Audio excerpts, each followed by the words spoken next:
to you at Christmas. A very special edition filled with festive fibs. On David Mitchell's team tonight, a comedian whose previous jobs include playing the organ at a crematorium. He's the man who puts the fun into funeral. It's Bill Bailey. And an award-winning comedian, actress and the writer and star of Gavin and Stacey. Or, as I prefer to call it, Gavin and Stacey and Bryn. It's Ruth Jones! And on Lee Mack's team tonight, a comedy legend who's won a BAFTA, several comedy awards, written 5 books and written and starred in a hit sitcom. But to me, she'll always be the judge from Splash. It's Splash Judge Jo Brand! And the fastest dame in the world. Not much of a claim when the competition consists of Maggie Smith, Judi Dench and Christopher Biggins. It's Olympic gold medalist Dame Kelly Holmes. And so we begin, as always, with round 1, Home Truths, where our panellists each read out a statement from the card in front of them. To make things harder, they've never seen the card before. They've got no idea what they'll be faced with. And it's up to the opposing team to sort the fact from the fiction. And Jo, you're first up tonight. Last year, I ate my Christmas dinner in the bath. David's team. But why? Because we had quite a lot of family round and I just wanted to be on my own because I was in a really bad... Was it on a plate? That's a horrible image, isn't it? It was on a plate. Hold on. So I'm just going to picture the scene, right? You've got your Christmas dinner on the plate and you just get up to the table and you say, I'm just going off to the bath for a bit.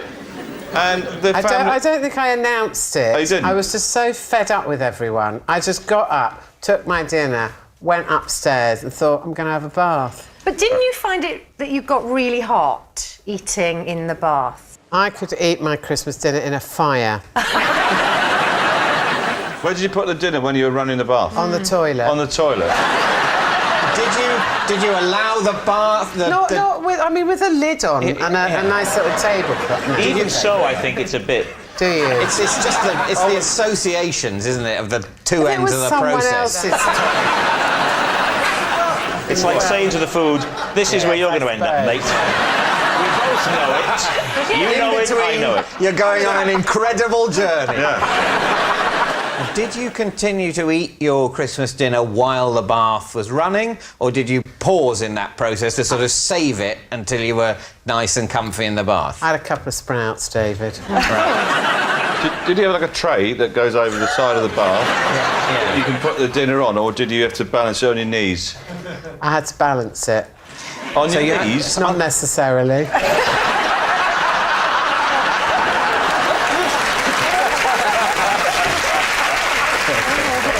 If you're balancing it on a part of you, is there not a risk that it will become submerged at some point, which would ruin the dinner? Essentially, you're turning your Christmas dinner into the Maldives in about 30 years' time, when, you know, the bath water of the world starts to wash the sprouts towards the plug hole. Well, I don't put enough water in the bath for that. In fact, you know, I don't hardly need to put any water in the bath. OK, what do you think, David? What do your team think? I think maybe you had a bath, but you didn't eat your Christmas dinner there. Yeah, I can believe that Jo has had baths and has eaten Christmas dinners. I don't believe she's ever combined the two processes. I think she might have done. Oh, you think she might have done? Yeah. Oh, right. I thought we were heading towards consensus there, but in a very Christmassy way, we're very much at loggerheads. Yeah, that's right. I think, seeing as I feel a little bit 50-50... Yeah. Oh, no, that doesn't help at all, does it? Well, no, it does. Because if you're 100% it's true and you're only 50% it's... Who said I was 100%? I'm at about 80. All right. I'm going to need a pen. This is why I keep saying I need a spreadsheet. OK, we're going to say true. So they're saying true. Jo, eating your Christmas dinner in the bath. Truth or lie? It's a lie. Yes, it's a lie. Joe didn't eat her Christmas dinner in the bath. Bill, it's your turn. Oh, right. OK. It says on my card, possession. Ah, just to the side there, there's a... Oh, yes. Yes. Just bring that up there. Pop that up there, and then Okay. read the statement before you do anything else. OK, this is Jakob. I don't remember those yoghurt drinks making that noise.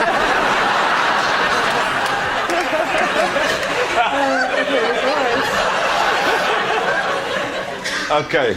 Must be live yogurt.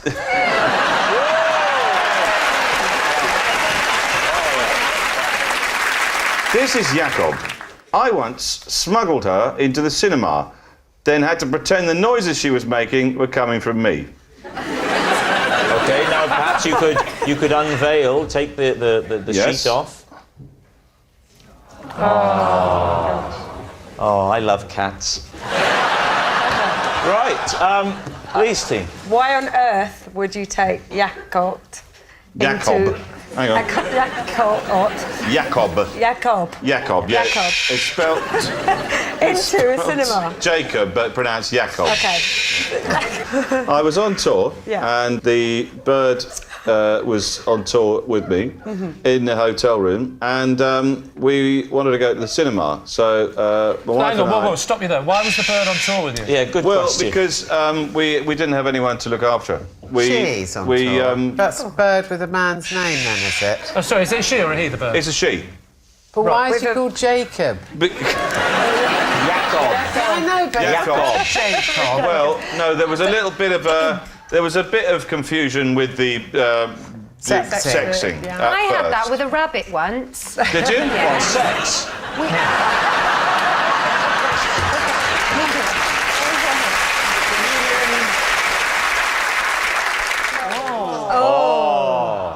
See, well, in the cinema, Sit. we Sit. put... In the cinema, Fail. we put a coat over the case, Right. and we were watching a film, and then in the middle of the film there was some music, and she got quite into the music, so she started whistling to the music. What was the Like this. film? Entrapment. That's a bit insensitive to a bird in a cage. We didn't think of that at the time. Is that the normal cage that he or she lives in at home? No, or does she live this in a is big a one? travel cage. Ah. It's called a Winnebago. So the bird starts singing along with the music of the film, Yes. Yeah. right? And then what happens? And then she started to make noises, and then people started to look round, and they looked round and they heard this noise, and then I actually just went, and made a kind of, and then she said, Jakob, like that, and then I had to say that to my wife, I went, Jakob, like that. And just sort of pass it off like we were having a little conversation. Was anyone sitting next to you, other than your wife? There was a lot of people in the cinema, What yes. did they do? What did they say? They like, just thing? thought we were a bit weird. So how long have you had Yakov? Is it Yakov? Must be about 10, 15 years now. And do you have a lot of these animals? in We your do, house? yes. How many animals do you We've have? got about, I don't know, 30 or 40 animals. 40 30 animals? or 40 Yes. animals? Yeah. Really? What, like? Fish. I don't mean in your 39 freezer. I 39 mean... Ants. We've got loads of ants. We've got dogs, How many- cat, You got a birds. cat? We've got a cat. With the bird, isn't that a problem? No, the cat doesn't stay in the house. What's he do? Go around the cinemas? It goes out. Yeah, the cat's got a paper round. So what are you thinking, Lee? What does your team think? I mean, the obvious big clue to this is that he seems very close. She seems very close to Bill. See? Oh my God. I've seen Bill do loves TV you. shows where Yeah. he's working with wildlife, so I know he likes the right, wildlife. there you go. So it might be So that it's he's lying, but he knows how to handle that bird. That's what I think. Would you be so bold as be to so give him a stupid. kiss on the lips? I could do. I want talking to you. Come here then, kiss a kiss. Come here, kiss a kiss. You're right. You're a bit shy. She's a bit shy. I don't want to stir it up, but she was all over David in the green room. So, Joe. I think it's like, I Lie. don't think he'd I'm be gonna go that lie. irresponsible. I'm going to go lie. OK, my team say lies. You're all saying it's a lie. OK, Bill. OK. Was that the truth or was it a lie? It was true.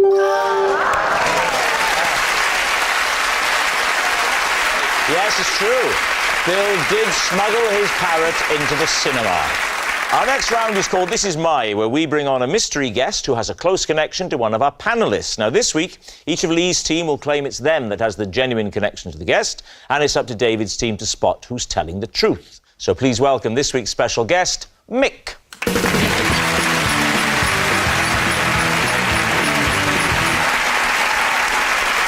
So, Kelly, what is Mick to you? Well, this is Mick, and I have a photo of him in my car to stop me getting road rage. Joe, how do you know Mick? This is Mick, and when we were bell ringing together in church, he was responsible for me being hoisted 20 foot up in the air. Lee, what's your relationship with Mick? This is Mick. His surname is Partridge, and I once had to rescue him when he was stuck up a pear tree. So, there we have it. David, where do you want to start? OK. Can you do me a favour? Can you start with these two, because I might need a while. Kelly, why have you got a photo of Mick to avoid road rage? How does that help? Mick's known me for a long, long time. So he used to have to calm me down quite a lot on the track, and then he used to come and watch some of the races, because obviously when you're a young kid, you get your family members and friends and things to come. And so, because Mick used to always make me smile when I was stressed, he gave me this one photo. And what is he doing in the photo? Smiling. Is he wearing anything, or...? Well, luckily, it's just a headshot. Do you ever get road rage, Ruth? Is that something that affects you? I do get annoyed, but I don't show any anger or rage. I tend to just smile or blow a kiss or wave at them in an annoying fashion. In an ironic man. Yeah, David, I would imagine you're an absolute brute at the wheel. I am not legally allowed to drive a car. Oh. Does that mean you drive a car illegally? No, I haven't... what's the expression? Passed your test? Yeah, that's it. Passed yeah, the yeah. test. Oh. But have you ever had lessons? Oh, yeah. Ineffective in terms of engendering in my brain the knowledge of how to drive. How many lessons did you have? Up to 45,000. OK. Who would you like to quiz next? So, Joe, bell ringing. Yeah. Are you a keen bell ringer? Not anymore. Were you a keen bell ringer? I was never really that keen on it, if I'm honest. Have you ever been bell ringing? I have been bell ringing. Where was it and why did you It was give in it a a go? church, David. Yeah. What was the church called? I can't remember, actually. Saint somethings. No, that narrows it down. Can you remember where it was? Yeah, it was in a village in Kent. OK, that's plausible. If she'd said North Korea, we got a question. What was the scene? Well, picture the scene for us. Well, what happened was I had been to church a few times. I didn't like it. So when was this? What age were you? About 12. Right. And so I could either have gone in the church choir or been a bell ringer. And what happened? What did Mick do that led to Well, this? it was a sort of prank that used to be played on new ringers. And what happened was that Mick said to me, "Can you hold this a minute?" And I just put my hand out without looking, held onto the rope and just went like that, right, 20 feet up in the air. Yes, I did. How Rob. old was Mick then? A couple of years older than me. So you were about 12, he was sort of 14. Oh, so he was a young lad doing it. I was imagining him at the age he is now. It's before the service. You're doing the Yeah. pre-service bell ringing. Yeah. Why aren't you on your own bell rope? What are you doing there that you're able to respond to his call, you know, grab hold of this? Which is a dangerous thing to respond to without looking in all sorts of circumstances. Not quite as dangerous as your impression of bell ringing, which looks more like cow milking. You're going like this. Sorry, I'm no sort of mime. But what is it more like that? Is that more like it? Happy Christmas! You have to get it from one position to another position, and while you're doing that, that's when it's dangerous. And So how do you do that? Is that using the rope, sort of, you yank it along with the rope? you have or- to pull the rope in a particular way. Oh, well, you it'd be a nice demonstrate? chance for you to demonstrate how you pull it. Well, when you're actually ringing a bell properly, you start by putting your hand up and getting the end of the bell rope, which is about that far above your head. You pull that down and you catch the fluffy bit, and then you pull that down with both hands. Then you let go one hand and let it go right up, so it's like that. So that's ringing a bell. In order to get the bell in the right position, you pull it like this. And as you pull it... That's why he married me. Now, what about Lee and his claim? Yeah, no, that's not true. OK, what was he doing up the pear tree, Lee? He was rescuing a cat. No further questions. Where was the pear tree? Next to the cat. The pear tree was in the grounds of a pub. OK, and this was like in the beer garden. We were having drinks outside in the beer garden. Yeah. We had a bit too many. We went back inside. It got dark, got late, and then we were staying in a local hotel. Everyone was going out to get the taxis home, and that's when I heard a scream. Help! What the pear tree? And, I thought, what? I remember saying, hark. Did you know Mick? Was he one of your friends who'd gone to the pub? Mick, I never met him before in my life. Mick, it turns out, was the landlord of the pub. Right. And which answers the question why we weren't getting served, but we'll forget that for a minute. Yeah. How big a tree was it, Lee, and how high was Mick? The pear tree was quite high, I would say. Using Mick as a measurement of 1, I would say it was about 5 Micks. How did you actually rescue him? So I shouted up, "What are you doing up there, mate?" And he said, well, this is what I heard at the time. Came up to her. I said, "You'd have to shout, mate, you're 5 Micks up." He's right at the top. It's a 5 Mick tree and he's right at the top. Yeah, I was thinking he'd be about 3.5 Micks. Yeah. Well, to be fair, though, he was sort of lying on the branch, so his head was only 4 Micks and a bit high. Right. And he said, "Well, go and get help." So I said, "Well, have you got any ladders?" He said, "Yes." And I said, "Right, well, good luck." And off I went. But how had he got up there? How did he manage to get up there in the first place? How did he manage? Well, he clambered up. So the cat was, it turns out, was at the top of the tree, right at the top. I'm talking 5.5 Micks because there was a thin branch on the top. So he's basically... A pear tree is full of... That's the word. For a very brief period of the year. Yes. Yes, Is he correct. up there at... Well, would you believe that this cat was partial to a pear? So it wouldn't have happened any other time. He says he's always like this, his country bloke. Always like this, he is. But he wouldn't go for a near pear. Not Or one of the many that drop on the floor. Not one that had fallen. David, it was the last pear. He'd eaten the others. So it wasn't full of pears. There was only one pear It was full at of the top, no. like an angel. He was full of pears when he started climbing. He'd been up there for 2.5 seasons. So off I went and got the ladder, clambered up the first bit of the ladder, and I just sort of helped Mick down onto the ladder, and we became lovers. So no questions.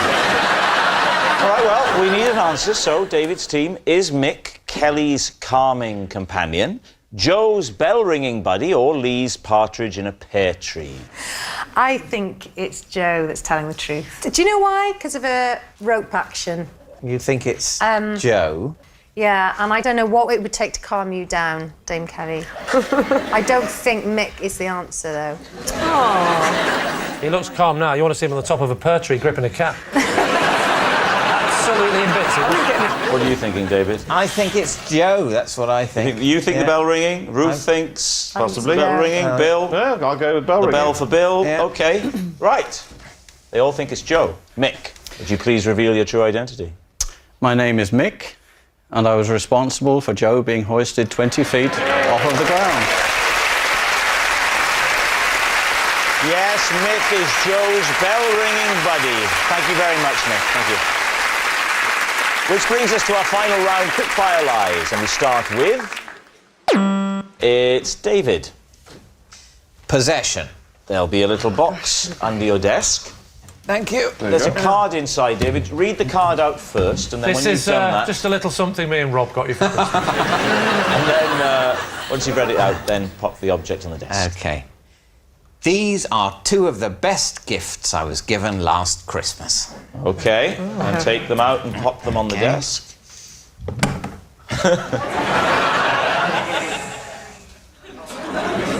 There we are. Right. Lee. Well, first question is what... I can see what one of them is, but what's the other one?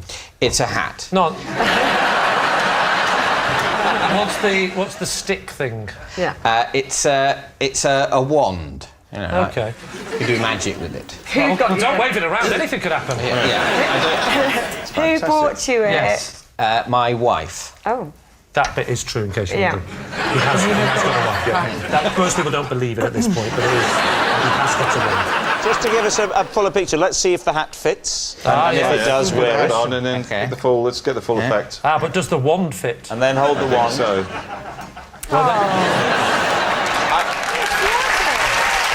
You look like a proper Dickensian gentleman. When you open the present, did you say, this is lovely, but what is it for? It's no. She said it was a wand thing where you can. It's got a battery in it. It's a cordless one. And you can make it be a remote control. Am I allowed to touch David's wand? You can inspect it if you want to, but don't damage it. I'll get. Do you want me to get it? as it's You don't Christmas. trust me to get it without damaging it? I'm just happier when you sat down. that's OK. all. Get me the wand, please. Are you born in a little northern town called Double Entendre? Actually, Cockermouth. I don't know. First thing is, I can't see any way you can get batteries in this thing, and it's got a light on the end, so obviously it does do something electronic, but I don't know where you would put a battery. You don't put a battery in the end of there, do you? Can you get a battery in the end of there? No. Oh, hello. Look, the end comes off, so we can definitely... It's an electronic item, definitely. That is a definite. And that's definitely a hat. I'm not an idiot. Rob, I broke it. Have you really? Well, something's come off the end. David, I'll get you another one, I promise. You actually have lost The end's fallen off the... There it is, there it is. Give me the hat. Oh, I've set on the hat!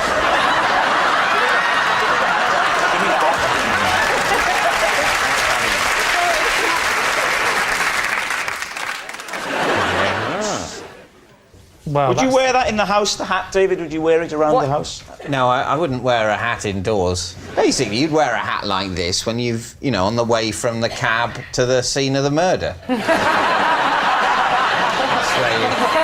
So what do you think, Lee? What is your team thinking on this? Well, I'm interested that Rob warns off manhandling and hurting it. Would David be that bothered? I have got history on this show. History of Well, breaking he things. owned a pen in one episode, when it was his pen. And you broke it? Damn right. There was another episode where he was supposedly a beloved teddy bear that I didn't own. Yeah, but he didn't know, and he tore its head off. So, now, David, I would like to know, was there any explanation from your wife at all? Because obviously you've picked this up, you haven't known what this is. An explanation? Yes, Is to that why when she... you're given a present? Do you ask for an explanation? Let me quite finish. aggressive, isn't Let it? me finish, David. Was there any explanation at all as to why she married you? No, she's never explained that, but I don't want to ask too many questions. I reckon Leave it at that. I'm onto a good thing. My husband bought me a dress that was 2 sizes too small once because he wanted me to lose weight so I could wear it. He did. And then when he gave it to me, he said, look forward to seeing you in it. So for his birthday, I bought him a coffin.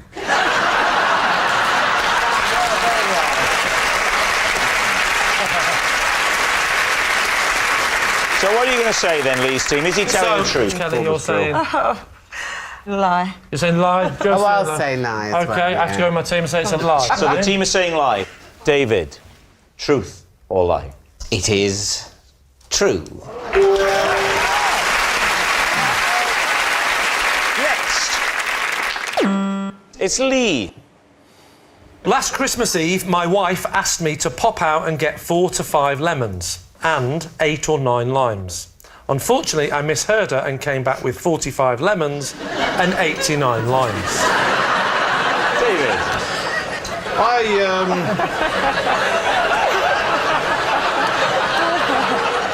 In better news, we haven't suffered from scurvy for a long time. You went out and you came back with 45 lemons and 89 limes. What did you think they were for? I don't ever question my wife when it comes to cooking. You just don't... With my wife, she cooks some amazingly overly citrus dishes. Always. Was she using up what you've bought? But you say it was Christmas Eve. Yes. Were you going to be entertaining guests? Well, you know, family members, yes, so I wouldn't say guests, but they had to come round. What were the lemons and limes for? Well, it turns out they were for the drinks. I did wonder why I didn't need to get any I pastry. haven't met your wife. I'm sure that she's very lovely and sensible. Why say 4 to 5? Why not just say, go and get me 5 lemons, go and get me 9 limes? That is exactly what I said when she said, what are you come back with 45 lemons for and 89 limes? Because you're right. You tell me, you know. Yeah. Why does she strike me about the head when I wake up? Who knows the mysteries of a relationship? Where did you get these citrus fruits from, Lee? Was it a corner shop, a hypermarket? It was actually it was a hypermarket on the corner, so it's both. So you get back home, Yeah. and there's Mrs. Mack. Yes. And what? I mean, when you put your wares on the table, Yes. how does she react? She said, what are they? I said, what do you think they are? Green ones are limes, yellow ones are lemons. She said, how many have you got? I said, I've got 45 lemons and 89 limes. She said, sorry, are you saying 4 to 5 lemons and 8 to 9 limes? I said, no, I'm saying 45 lemons and 89 limes. And she said, she went, you're an idiot. I said, what? She went, what am I supposed to do with all them? I said, you tell me. You asked me to buy you 45 lemons and 89 limes. She said, no, I did not. I said, 4 to 5 lemons and 89 limes. I said, sorry, can I just check? What are you saying? She said, I'm saying 4 to 5 lemons and 8 to 9 limes. So this is when it all became clear? Yes, she said they're for drinks. I said, I know, but your family are alcoholics. And I thought there was just loads and loads of drinks going to be happening. She went, no, I was going to make something tarty. I think you'd have laughed about it rather than had a row. Well, these things always happen in our house. I remember saying to my wife I only wanted 4 to 5 kids. And now we run an orphanage. What are you thinking, David? What do you think? I just don't believe that she would say, go and get 8 to 9 limes. Sorry, can I just check? He's in 89 limes or 8 to 9? I can see it happening. I asked my husband once, can you get me 89 Mars bars? And he only got me 8. What are you thinking, David? Well, we're saying lie. You can say lie. OK, Lee, was it truth or was it a lie? It's a lie. A lie? Yes, a lie. Lee didn't buy 45 lemons and 89 limes. Oh, and that noise signals time is up. And I can reveal that David's team have won by 4 points to 1. But of course, it's not just a team game. My individual liar of the week this week is Joe Brand. Yes, Joe Brand. First a BAFTA, now this. That's a downwards trajectory. Good night. When we left EastEnders last night, Stacey was going into labour. The latest baby news coming right up. Then a big celebration for Peter Kay, marking 20 years of making us laugh at 9:05. And after that, meet David Williams and friend, the friend being Joanna Lumley. It's a match made in heaven.